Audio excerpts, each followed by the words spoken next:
میرے عزیزوں آج بہت سارے حالات ایسے ہیں، لوگوں کو اس طرح ڈرایا اور سہمایا گیا ہے، کچھ لوگ اس بات کے خوف میں ہیں کہ ان کے آگے پیچھے ان کی تقریریں سنو گے تو پتہ نہیں تمہارے ساتھ بھی کیا کیا معاملات ہو جائیں گے۔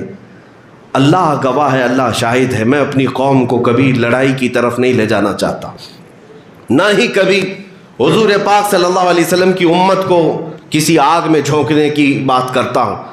آگ میں جانے کی بات آئے تو میں تنہا اعلان کرتا ہوں، پوری امت کے لیے نہیں کہ ہر نوجوان آ جائے مقابلہ کرے، میں نے کبھی یہ اعلان نہیں کیا۔ میں چاہتا ہوں امن رہے، سکون رہے، لیکن اس کا مطلب یہ نہیں ہے میرے عزیزوں کہ بزدل بن کر کے گھروں میں بیٹھا رہے ہیں۔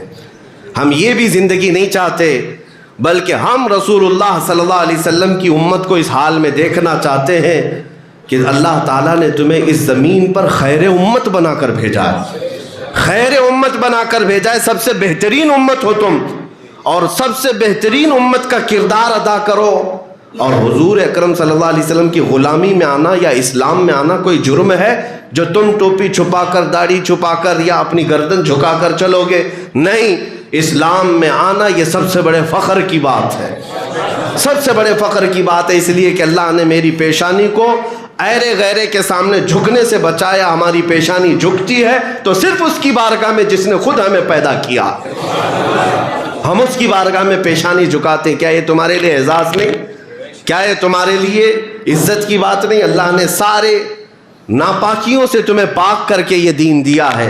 یہ مذہب اسلام تمہیں اللہ تعالیٰ نے کس قدر انعام میں دیا، تمہارے پاس کوئی بھی ناپاک چیز نہیں، تمہیں کہا بھی گیا کہ پاک چیزیں کھاؤ، پاک چیزیں پیو، کلوا من طیبات ما رزقناکم۔ تمہارے لیے ذرا برابر بھی ناپاک چیز اللہ نے حلال نہیں رکھی، حتیٰ کہ چوری ڈکیتی تو دور کی بات ہے، جس چیز سے ہلکا نشہ آئے وہ بھی تمہارے لیے حرام کر دیا گیا۔ کیوں؟ تم پاکیزہ قوم ہو، اللہ تعالیٰ کی طرف سے حضور اکرم صلی اللہ علیہ وسلم کی امت کے لیے چنے ہوئے ہو، تمہارے جسموں کو پاک رکھا گیا۔ آپ دوسری جگہ پر جا کر کے دیکھ لیں، طہارت کے مسائل اتنے کسی بھی جگہ پر نہیں ملیں گے جتنے آپ کو مذہب اسلام میں ملیں۔ طہارت کے مسائل، ارے کوئی چیز چھوٹی سی پیشاب کا قطرہ لگ جائے تو کیا کریں، پکانا لگ جائے تو کیا کریں؟ فقہ کی کتابیں اٹھا کر کے دیکھیں آپ، ہر جانور کے متعلق اس میں مسائل لکھے ہوئے ہیں۔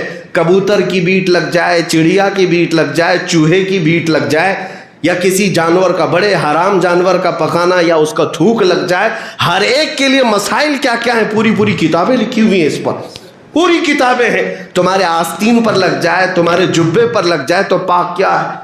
عزیزان گرامی، آپ اندازہ کرو کہ تمہیں اللہ تعالیٰ پورا کتنا پاک رکھنا چاہتا ہے۔ ان اللہ یحب التوابین ویحب المتطہرین، قرآن میں اللہ فرماتا ہے وہ پاک لوگوں کو پسند فرماتا ہے۔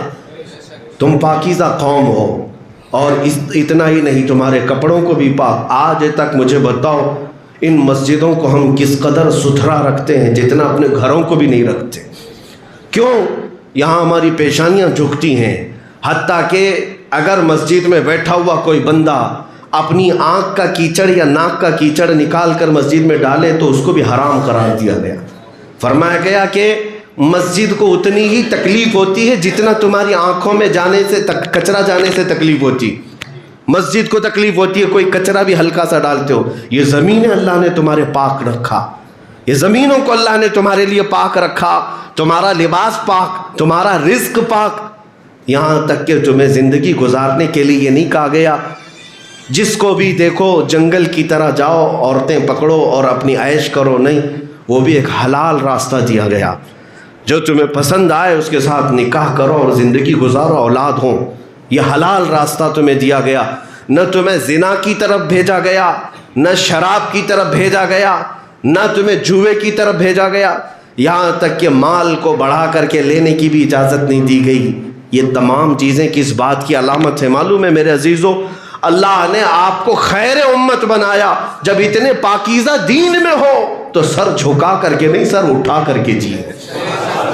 عاجزی و انکساری اللہ کی بارگاہ میں، لیکن دنیا کو یہ کبھی بھی آپ دنیا کے ان ظلموں کو دیکھ کر یہ فیل نہ کریں کہ مجھے لوگ مجرم سمجھتے ہیں، مجھے لوگ آتنکی سمجھتے ہیں، مجھے لوگ دہشت گرد سمجھتے ہیں۔